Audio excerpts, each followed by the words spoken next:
Hi welcome to game changer.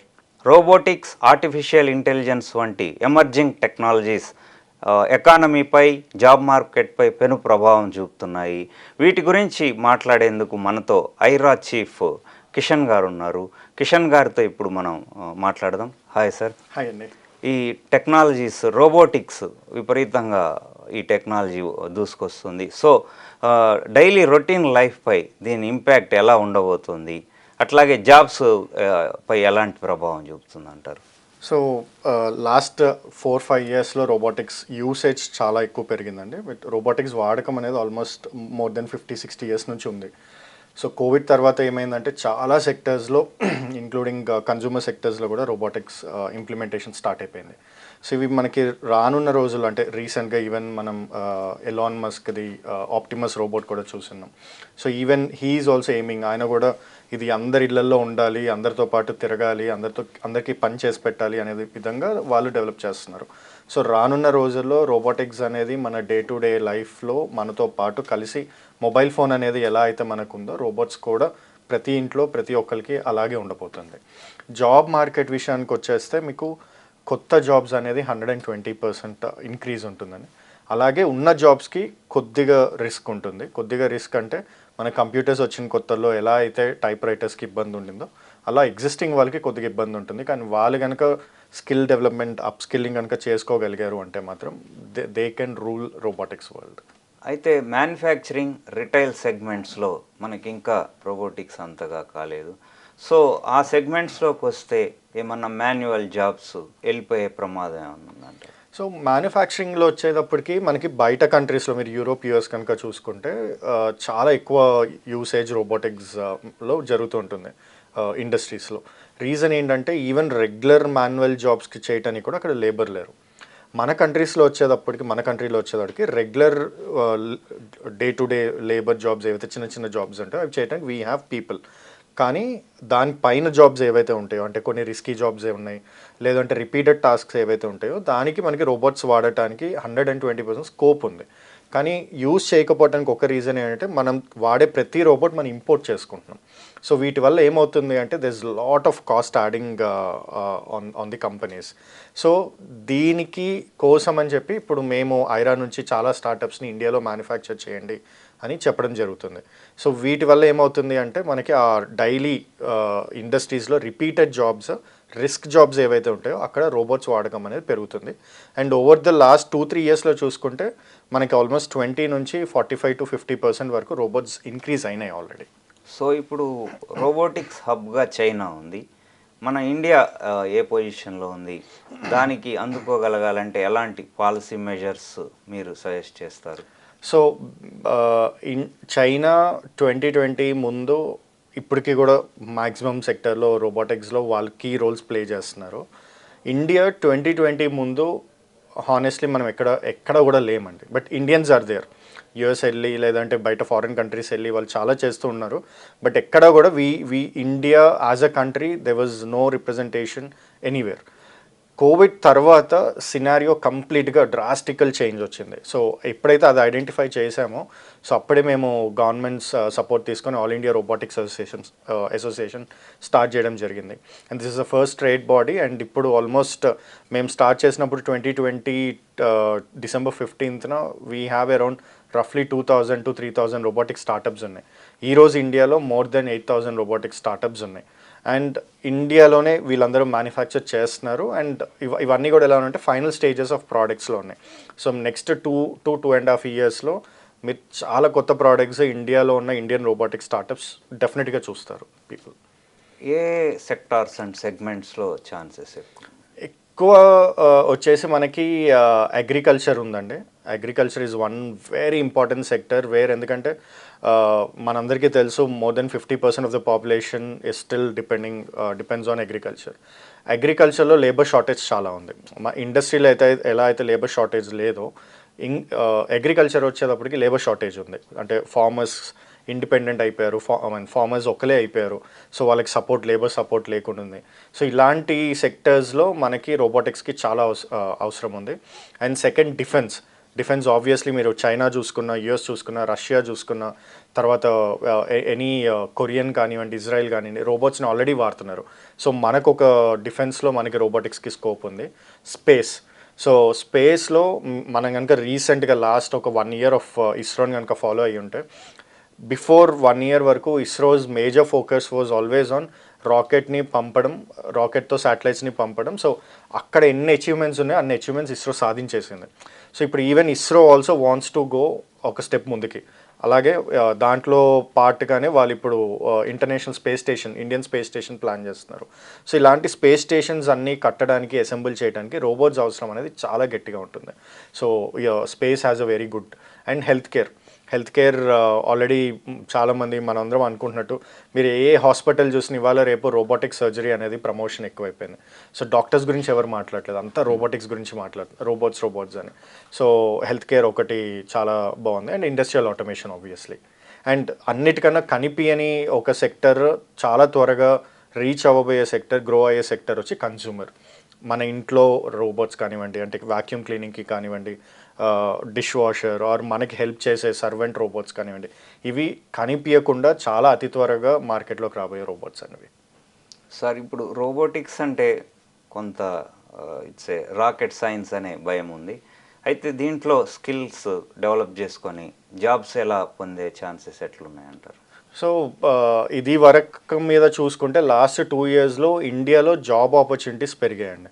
So ఇది వరకు అంటే మనకి ఒక 100 వేకెన్సీస్లో 2 or 3 వేకెన్సీస్ రోబోటిక్స్ మీద ఉండేది.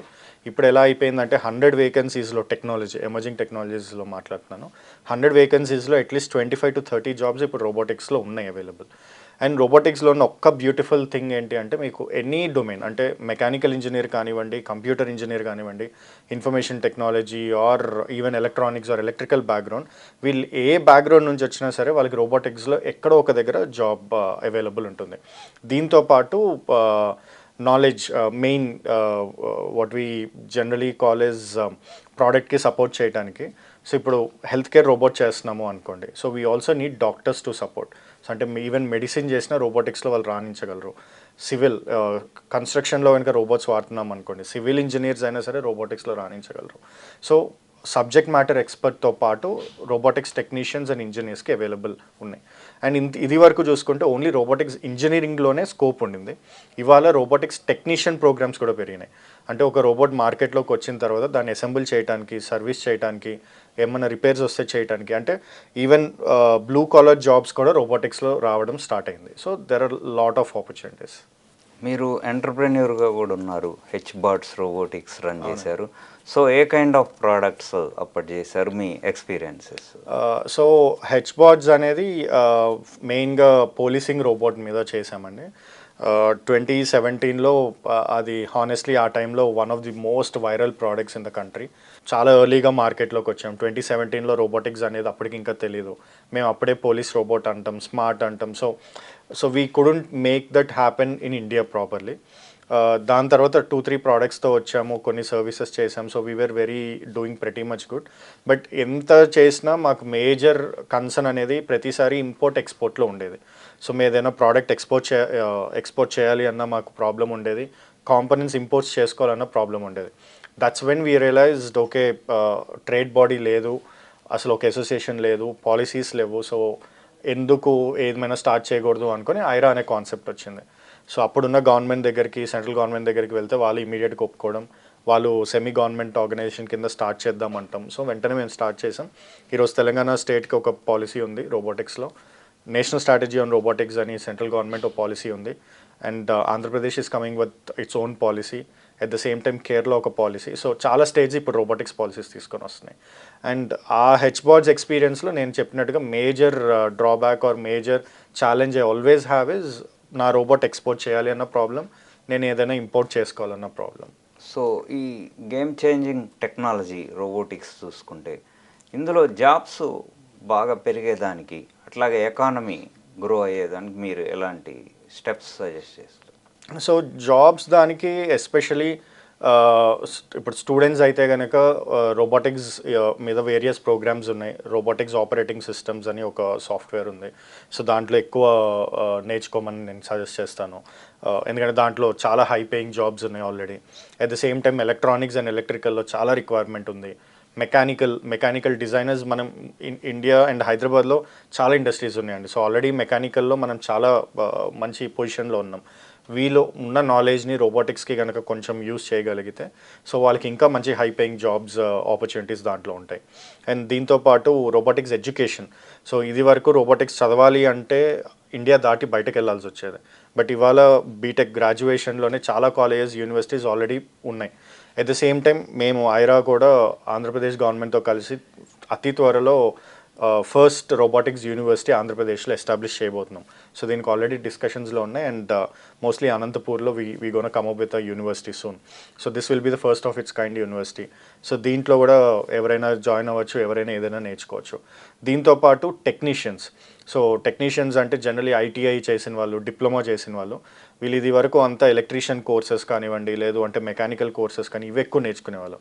ఇప్పుడు రోబోటిక్స్లో వీళ్ళ రిక్వైర్మెంట్ చాలా ఎక్కువ ఉంది. ఇంజనీర్ అనేవాడు ఆన్ సైట్ వెళ్ళడు. సో వాడు ఇక్కడ ప్రోడక్ట్ డెవలప్ చేస్తాడు, ప్రోడక్ట్ వెళ్ళిపోతుంది బయటకి. సో వీళ్ళకి ఐటీఐ చేసిన వాళ్ళకి చాలా ఆపర్చునిటీస్ ఉన్నాయి. సో వీళ్ళని కూడా రోబోటిక్స్ నేర్చుకోమని డెఫినెట్గా సజెస్ట్ చేస్తున్నాను. అండ్ వీటి కోసం ఆల్రెడీ ఐరా కూడా కొన్ని కరికులమ్స్ రన్ చేస్తున్నాము. అండ్ గవర్నమెంట్ కూడా చాలా ఇనిషియేటివ్స్ తీసుకుంది. సో స్టూడెంట్స్ అందరినీ యాక్టివ్గా అందులో చూడమని చెప్తాను. ఐరాలో ఆపరేషన్లో భాగంగా మేము ప్రధానంగా 4 స్టేక్ హోల్డర్స్తో మాట్లాడతాం. ఒకటి ప్రభుత్వాలు ఆర్ గవర్నమెంట్స్, సెకండ్ ఇండస్ట్రీ, మూడోది ఇన్నోవేటర్స్ అండ్ స్టార్టప్స్, నాలుగోది అకాడమియా. సో ఒక్కొక్క స్టేక్ హోల్డర్కి ఒక్కొక్క పర్పస్ ఉంటుంది, ఒక్కొక్క రోల్ ఉంటుంది ఈ రోబోటిక్స్ ఈకోసిస్టమ్ అనే దాంట్లో. ప్రభుత్వాలు పాలసీలు తయారు చేయాలి, టాలెంట్ పూల్ బిల్డ్ చేయడానికి కొత్త కొత్త స్కీమ్స్ తీసుకురావాలి, లేదంటే కొత్త కొత్త ప్రతిపాదనలు తీసుకురావాలి. ఇండస్ట్రీ రోబోటిక్స్ ఎట్లా అడాప్ట్ చేసుకోవాలి, మనకున్న ప్రాబ్లమ్ స్టేట్మెంట్స్ ఏంటి ఈరోజు, ఆ ప్రాబ్లమ్స్ని సాల్వ్ చేయడానికి రోబోటిక్స్ని ఎట్లా ఉపయోగించుకోవచ్చు, అది ఇన్నోవేటర్స్ వస్తారు అప్పుడు. సో ఒక ఇండస్ట్రీ వచ్చి నాకు ఈ ప్రాబ్లం ఉంది, మీరు ఏమైనా సొల్యూషన్ బిల్డ్ చేయగలుగుతారా అంటే ఒక ఇన్నోవేటర్, అది ఒక ఇండివిజువల్ అవ్వచ్చు, ఒక సాధారణ వ్యక్తి అవ్వచ్చు, లేకపోతే ఒక కంపెనీ అవ్వచ్చు, ఒక స్టార్టప్ అవ్వచ్చు. సో వీళ్ళందరికీ కావాల్సింది ఒక టాలెంట్ కావాలంటే ఇప్పుడు కాలేజెస్లో ఒక ప్రోగ్రామ్స్ రన్ చేసి వాళ్ళు రోబోటిక్స్ ఇండస్ట్రీలో ఉన్న అవసరాలు ఏంటి టాలెంట్ పరంగా, ఆ స్కిల్స్ కాలేజెస్లో ఉన్నాయా లేవా, ఉంటే వాళ్ళని ఇండస్ట్రీకి ఎట్లా అనుసంధానం చేయాలి, లేకపోతే వాళ్ళ స్కిల్ డెవలప్మెంట్కి ఇంకా ఎలాంటి ప్రోగ్రామ్స్ రన్ చేయొచ్చు. సో ఈ 4 స్టేక్ హోల్డర్స్ అందరూ కలిసి చేస్తేనే ఒక ఈకోసిస్టమ్ అనేది బిల్డ్ అవుతుంది అనే ధోరణిలో మేము ఐరా పనిచేస్తూ ఉంటుంది. భవిష్యత్తు మొత్తం ఆర్టిఫిషియల్ ఇంటెలిజెన్స్ అండ్ రోబోటిక్స్ అనేది ఇప్పుడు మనం ప్రత్యేకంగా చెప్పాల్సిన పని లేదు, మనం ఎవ్రీడే చూస్తూనే ఉన్నాము. చైనాలో అయినా సరే, అమెరికాలో అయినా సరే ఎటువంటి ఇన్నోవేషన్స్ వస్తున్నాయి. ఇన్ఫ్యాక్ట్ కొన్ని మనం సాధారణంగా ఇన్నోవేషన్స్ అంటే కేవలం ఇండస్ట్రీ అనో లేకపోతే డిఫెన్స్ అనో ఇటువంటి థాట్ ప్రాసెస్ కూడా ఉంటుంది. బట్ మనం ఎవ్రీడే లైఫ్లో అబ్జర్వ్ చేయని కొన్ని వింతలు ఏంటి అంటే, ఈ మధ్యకాలంలో ఫర్ ఎగ్జాంపుల్ రామనవమి రోజు చూసుంటారు, అయోధ్యలో రామ్ మందిర్ దగ్గర ఫైర్ వర్క్స్ బదులు డ్రోన్ షో పెట్టారు ఒకటి. ఆ డ్రోన్స్ ఒక వేలాది డ్రోన్స్ అన్నీ కలిపి ఒకేసారి రాముడు బాణం వేస్తున్నట్టు, లేకపోతే ఒక జింక ఎగురుతున్నట్టు. ఇదంతా ఏంటంటే ఒక వేలాది డ్రోన్స్ కలిసి ఒక డ్రోన్ ఇంకో డ్రోన్తో కోఆర్డినేట్ చేసుకొని మాట్లాడుతూ, ఒక డ్రోన్ బ్లూ కలర్లో ఉంటుంది, ఒకటి వైట్లో ఉంటుంది, ఒకటి గ్రీన్లో, ఒకటి రెడ్లో, ఇలా రకరకాల కలర్స్లో ఇవన్నీ తీసుకొచ్చు. సో ఇదేంటి అంటే these are robotics implementations that we don't see, that don't come to our mind naturally. అదే కాకుండా టాయ్స్లో కూడా వస్తున్నాయి ఈ మధ్య, చిన్న చిన్న బొమ్మలు, కుక్క పిల్లలు, లేకపోతే ప్యాండాలు, లేకపోతే ఈ మధ్య చాలా చూసుంటారు. నేను చిన్నపిల్లలు ఒక టాయ్తో మాట్లాడుతుంటే తిరిగి మాట్లాడుతుంది పిల్లలతో. All of these are robotic applications in toys. So ఈ విధంగా చూస్తున్నప్పుడు మనకు స్కోప్ అనేది జస్ట్ ఒక ఇండస్ట్రీస్లో లేకపోతే డిఫెన్స్లో అనేది కాదు, ఈవెన్ కన్జ్యూమర్ సైడ్ అయినా సరే, బిజినెస్ సైడ్ అయినా సరే వందలాది అప్లికేషన్స్. ఈ మధ్య మనం చూస్తున్న ఒక హైయెస్ట్ గ్రోత్ ఏరియాస్ వచ్చేసి సోలార్ పవర్. మనం కూడా ఇంటర్నేషనల్ సోలార్ అలయన్స్ అనేది మన ప్రభుత్వం వాళ్ళు కూడా ప్రమోట్ చేస్తూ ఉన్నారు. సో ఇప్పుడు సోలార్ ప్యానెల్స్లో one of the challenges is ఆ ప్యానెల్ని క్లీన్గా లేకపోతే సన్ రైజ్ని సూర్యకాంతిని కరెక్ట్గా క్యాప్చర్ చేయలేదు. సో ఎప్పటికప్పుడు ప్యానెల్ క్లీన్ చేయాలి అంటే దానికి కూడా ఒక రోబోటిక్ సొల్యూషన్ పెట్టేసి ఈజీగా ప్యానల్స్ క్లీన్ చేస్తూ వెళ్ళిపోవడం. సో ఎన్ని రకాల అప్లికేషన్స్ ఉన్నాయి రోబోటిక్స్లో మనకి ఎవ్రీడే కనబడనివి అంటే కొన్ని వందల వెరైటీలు ఉన్నాయి. So in terms of prospects చూస్తే ఇప్పుడు మనకు ఒక సోలార్ క్లీనింగ్ రోబోట్కి కావాల్సిన స్కిల్ సెట్ వేరు, దాన్ని బిల్డ్ చేయాల్సిన టాలెంట్ వేరు, దాన్ని మెయింటైన్ చేయాల్సిన టాలెంట్ వేరు. ఒక డ్రోన్ షో రన్ చేయాలంటే దానికి కావాల్సిన స్కిల్ సెట్ వేరు, దానికి కావాల్సిన బిజినెస్ మైండ్ సెట్ వేరు. ఇప్పుడు ఆ రోబోటిక్ షో అనేది there is also business use case that you have to build. So business పరంగా ఆలోచించేవాడు కావాలి, టెక్నాలజీ పరంగా ఆలోచించేవాడు కావాలి, ఆపరేషన్స్ అండ్ మెయింటెనెన్స్ పరంగా ఆలోచించేవాడు కావాలి. టాయ్స్ అనే దానిలో ఒక పిల్లోడు ఎట్లా ఆలోచిస్తాడు, పిల్లలకి ఏది కరెక్ట్ ఉంటుంది, ఒక పిల్లోడితో తిరిగి మాట్లాడాలంటే అది యూస్ చేయాల్సిన భాష ఏంటి, భావాజాలం ఏంటి, ఇవన్నీ మైండ్లో పెట్టుకొని చేయాలి. సో ఎన్ని రకాల టాలెంట్స్, ఎన్ని రకాల స్కిల్స్ అవసరం పడతాయి, ఎన్ని రకాల అప్లికేషన్స్ ఉన్నాయనే దాంట్లో అంతమే లేదు. So we're only limited by our imagination with robotics and AI. Robotics ఒక వెల్లువలా దూసుకొస్తుంది.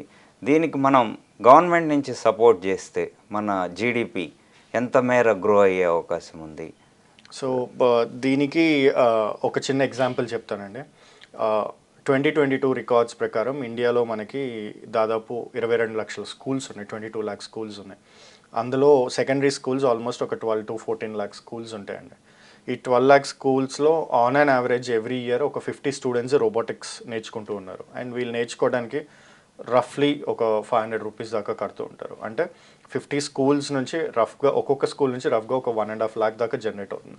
సో 1.5 lakh నుంచి ఆల్మోస్ట్ మీరు 14 lakhsలో సగం వేసుకున్నా, 7 lakhs వేసుకున్నా. So it's almost like thousands and lakhs of crores of money which is being float inside. At the same time ప్రతి స్కూల్కి 50 మంది నేర్చుకున్న 7 లక్షల స్కూల్స్ నుంచి నేర్చుకున్న వాళ్ళందరూ ఏమైపోయారు అనేది లెక్కలేదని. So and at the same time import అవుతున్న రోబోట్స్.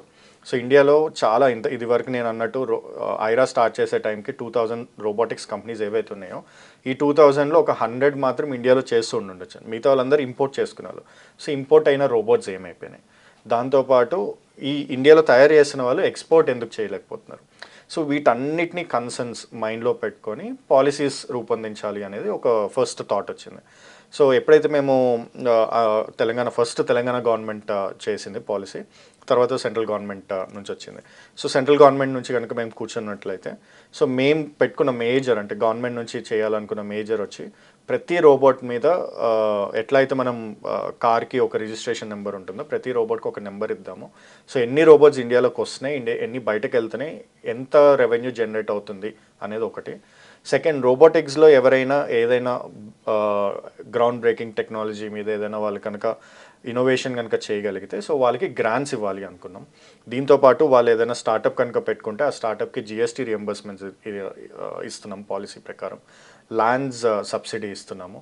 అండ్ వీటన్నిటితో పాటు ఇంపోర్ట్ చేసుకునే ఏదైతే ఎలక్ట్రానిక్స్ చైనా నుంచి కానీ బయట నుంచి ఇంపోర్ట్ చేసుకునే దాని మీద ట్యాక్సెస్ తగ్గిస్తున్నాం, ఎక్స్పోర్ట్స్ మీద ట్యాక్సెస్ తగ్గిస్తున్నాం. సో ఇప్పుడు ఈ పాలసీ ప్రకారం ఏమవుతుందంటే ఇండియాలో ఈ పాలసీ ఇంప్లిమెంటేషన్ స్టార్ట్ అయిన తర్వాత మనకి number of companies in India which are manufacturing in India has grown big జనరల్గా. సో 100 ఉండే కంపెనీస్ కాస్త ఇప్పుడు ఆల్మోస్ట్ ఇందాక మనం అనుకున్నట్టు 8,000 స్టార్టప్స్లో మోర్ దెన్ 50% ఇండియాలో ఏదో చేయాలని ట్రై చేస్తున్నారు. సో ఇప్పుడు ఈ 50% కంపెనీస్ వల్ల మనకి కొన్ని మిలియన్స్ ఆఫ్ జాబ్ ఆఫర్స్ పెరుగుతున్నాయి. ఎట్ ద సేమ్ టైం కొన్ని మిలియన్స్ ఆఫ్ డాలర్స్ మనకి రెవెన్యూ జనరేట్ అవబోతుంది. సో యాంటిసిపేటింగ్ నెక్స్ట్ 5 yearsలో అంటే అట్లీస్ట్ 2030కి India will be at least will be seeing $2 to 3 billion of market in robotics alone in India. ఇంకా make in ఇండియాలో పార్ట్గా చేస్తే ఎలా ఉంటుందండి? సో మేక్ ఇన్ ఇండియాకి చాలా స్కోప్ ఉంది సార్. సో మేము అంటే ఐరా నుంచి కూడా మేము చాలాసార్లు ప్రమోట్ చేస్తుంది కూడా రోబోట్స్ తయారు చేసి ఇండియాలో వాడమని మేము అనట్లేదు, ఇండియాలో తయారు చేసి బయటకు ఎక్స్పోర్ట్ చేయమంటున్నాం. సో ఇప్పుడు కోవిడ్ తర్వాత చైనాతో చాలా కంట్రీస్కి ఇష్యూస్ స్టార్ట్ అయినాయి. సో ప్రతి ఒక్కరు ఆల్టర్నేట్ మ్యానుఫ్యాక్చరింగ్ హబ్ కోసం వెతుకుతున్నారు. అండ్ మన మేక్ ఇన్ ఇండియా కాన్సెప్ట్ కూడా దాని నుంచి వచ్చిన ఇనిషియేటివ్.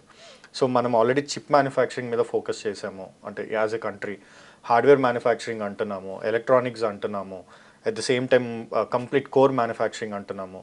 సో ఇన్ని చేస్తున్న టైంలో ఇన్ని ఎకోసిస్టమ్స్ ఆల్రెడీ ఉన్నప్పుడు making a robot with all this is very easy for India. So ఇప్పుడు ఆ సిస్టమ్ని కూడా మనం కనుక ప్యారల్గా డెవలప్ చేయగలిగితే India will be one of the global manufacturing hubs for robotics. And second, artificial intelligence. So ఇప్పుడు మీరు ఏఐ కనుక చూసుకుంటే ప్రపంచంలో ఏ కంపెనీ ఎంత పెద్ద ఏఐ చేసినా అందరూ మాట్లాడుకునేదే ఒక కంపెనీ గురించి, ఎన్విడియా. ఎందుకంటే వీళ్ళు చేసిన ఏఐ మొత్తం ఇంప్లిమెంట్ అవ్వాల్సింది వాళ్ళ చిప్లోనే. సో మేము ప్రమోట్ చేస్తుంది India should also be in that position in robotics.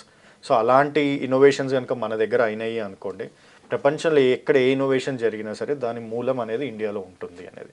So దాని మీదనే ఐరా వర్క్ చేస్తుందండి. Right sir. ఇంకా మీ ఫ్యూచర్ ప్లాన్స్? మా ఫ్యూచర్ ప్లాన్స్ ఒకటి యూనివర్సిటీ అండి. We wanted to come up with the first university only exclusive robotics, and ఇది complete research university ఉంటుంది.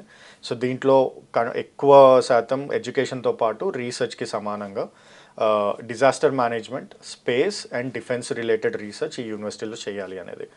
దీంతోపాటు మ్యూజియం ఒకటి ప్లాన్ చేస్తున్నాము. సో ఇండియాలో ఉన్న ప్రతి స్టార్టప్లో ఉన్న మంచి ఇన్నోవేటివ్ ప్రోడక్ట్స్ అన్నీ పెట్టి ఒక మ్యూజియం. సో ఇవి రాబోయే తరాలకి రోబోటిక్స్ గురించి ఏం నేర్చుకోవాలని ఇందులోకి వచ్చి నేర్చుకునేలాగా. దీంతోపాటు వరల్డ్ క్లాస్ రీసెర్చ్ సెంటర్ ఒకటి ఇది హైదరాబాద్లో ప్లాన్ చేస్తున్నామండి. Right sir. మీ డ్రీమ్స్ ఫుల్ఫిల్ కావాలని కోరుకుంటున్నాం. Thank you. ఇది కిషన్ గారితో ఇంటరాక్షన్. వచ్చే వారం మరో గేమ్ చేంజర్తో కలుద్దాం.